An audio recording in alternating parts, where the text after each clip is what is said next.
انسان پھر کنگال ہو جاتا جب جھوٹ بولنے لگتا اور زنا کرنے لگتا۔ مصر کے بادشاہ بن گئے یوسف علیہ السلام۔ اب زلیخا اتنا تانا سنے کہ مصر میں رہنا دشوار ہو گیا، جو دیکھو ہائے زلیخا ہائے زلیخا، تو زلیخا نے مصر چھوڑ دیا، جنگل چلی گئی۔ جنگل میں ایک پیڑ کے نیچے بیٹھ کے رونے لگی یوسف کی یاد میں۔ روتے روتے ایک زمانہ گزر گیا، جنگل میں زلیخا کو بوڑھی ہو گئی، آنکھوں کی روشنی بھی چلی گئی۔ بھیا سیٹی نہ بجے دو یار، کا چھیڑو نا، بہت اچھا بولا تھے ماشاءاللہ۔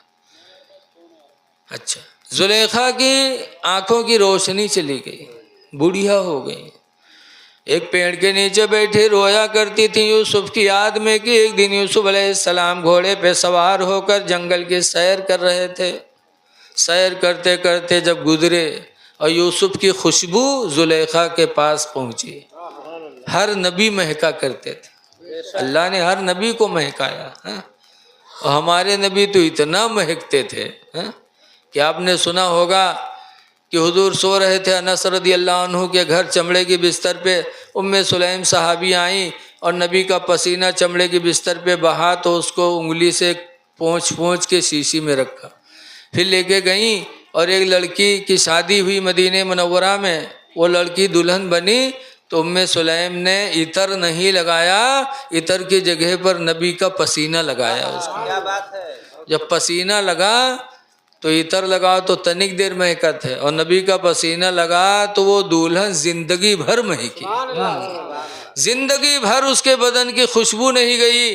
پھر اس سے جو لڑکے پیدا ہوئے وہ بھی زندگی بھر مہکے، لڑکوں کے لڑکے مہکے۔ لکھا ہے کہ 7 نسل تک رسول اللہ کی پسینے کی خوشبو سے اس لڑکی کی اولادیں مہکتی رہیں۔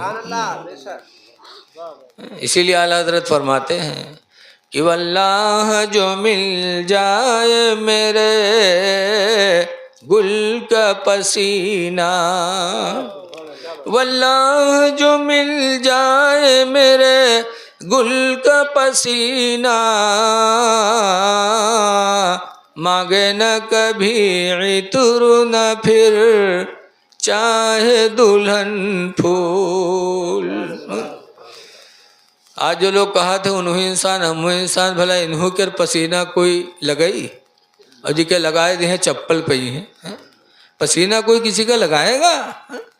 ہم نبی کے پسینے کی برابری نہیں کر سکتے تو نبی کی برابری کیسے کر سکتے ہیں؟ بولو،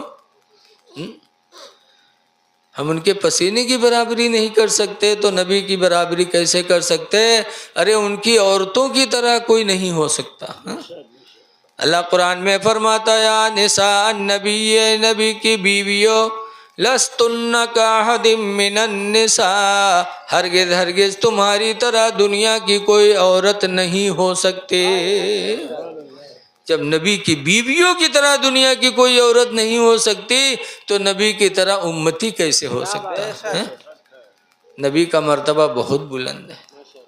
اسی لیے ہمارے اعلیٰ حضرت فرماتے ہیں کہ عرش کے عقل دنگ ہے، چرخ میں آسمان ہے، عرش کی عقل دنگ ہے، چرخ میں آسمان ہے، اور جانے مراد اب کدھر ہائے تیرا مکان ہے۔ بہرحال یوسف کی خوشبو زلیخا تک پہنچی۔ جب زلیخا نے یوسف کی خوشبو پائی تب زلیخا نے ہاتھ اٹھا کر آسمان کی طرف دعا مانگی۔ کیا مانگی تھی؟ قرآن میں ہے، زلیخا نے کہا تھا سبحان من جعل الملوک عبیدا، پاک ہے وہ پروردگار جس نے مجھ جیسی ملکہ کو نوکرانی بنا دیا کہ جنگل میں میری زندگی گزر رہی ہے۔ وَسُبْحَانَ مَنْ جَعَلَ الْعَبِيدَ مُلُوكًا، اور پاک ہے وہ پروردگار جس نے یوسف جیسے غلام کو بادشاہ بنا دیا۔ غلام تھا بادشاہ ہو گیا۔ اے اللہ تو کتنا قدرت والا ہے، مالک کو غلام بنایا، غلام کو مالک بنا دیا۔ جب زلیخا کی بولی یوسف علیہ السلام نے سنا تب زلیخا کے قریب گئے، حالت دیکھی، بدن پہ گوشت نہیں، آنکھوں میں نور نہیں۔ یوسف علیہ السلام نے سلام کیا، پھر فرمایا زلیخا کیا حال ہے؟ کہا یوسف دیکھ رہے ہو تمہارے یاد میں روتے روتے میں نے بینائی کھو دی، جوانی کھو دیا، مصر کو چھوڑ کر جنگل کو اپنا بسیرا بنا لیا۔ کہا ہے زلیخا میرے لائق کوئی خدمت ہو تو بتاؤ۔ تب زلیخا نے کہا تھا یوسف جس خدا نے تمہیں غلامی سے نکال کر بادشاہ بنایا ہے اسی خدا سے دعا کر دو کہ اللہ میری آنکھوں کی گئی ہوئی روشنی کو واپس فرما دے۔ یوسف علیہ السلام نے دعا مانگی تو زلیخا کی آنکھوں میں روشنی واپس آ گئی۔ پھر کہا اور کچھ؟ کہا دوسری خواہش ہے کہ یوسف دعا کر دو کہ اللہ میری جوانی کو پھر واپس فرما دے۔ یوسف علیہ السلام نے دعا مانگی تو اللہ نے زلیخا کی جوانی کو واپس کر دیا، جوان بھی ہو گئیں، آنکھوں میں نور بھی آ گیا۔ تیسری مرتبہ پھر کہا ہے زلیخا اور میرے لائق کوئی سیوا ہو تو بتاؤ۔ تو زلیخا کہتی ہیں اے یوسف زندگی کی یہی میری صدا، یہی میری پکار ہے کہ تم مجھے اپنے نکاح میں قبول کر لو۔ ایک نبی بڑے رحم دل ہوتے ہیں، اتنا سب کچھ ہونے کے بعد جن کی وجہ سے جیل کاٹی، بدنام زمانہ ہوئے، لیکن نبی بڑے رحم دل ہوتے ہیں، نبیوں نے کبھی بدلہ نہیں لیا، ہمیشہ انہوں نے رحم کیے، رحم اور مروت کی دعوت لوگوں کو دی ہے۔ یوسف علیہ السلام نے زلیخا کو اپنے نکاح میں لے بھی لیا، لیکن ایک بات یاد رکھو کہ میں اس پر کہا تھا کہ ماں باپ کے دل میں محبت اولاد کی بہت ہوتی ہے۔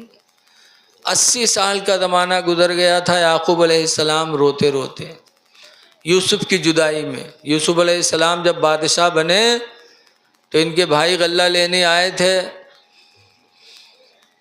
یوسف علیہ السلام نے دیکھا تو پہچان لیا، کہا ابا کیسے ہیں؟ وہی جانت رہا یوسف کا تو ہم مار ڈالیں، کنواں میں ڈال دیا رہا ہے مار کے۔ جب یوسف علیہ السلام نے فرمایا کہ ابا کیسے ہیں، تب بھائیوں نے کہا یوسف ہو؟ کہ ہاں میں تمہارا بھائی یوسف ہوں۔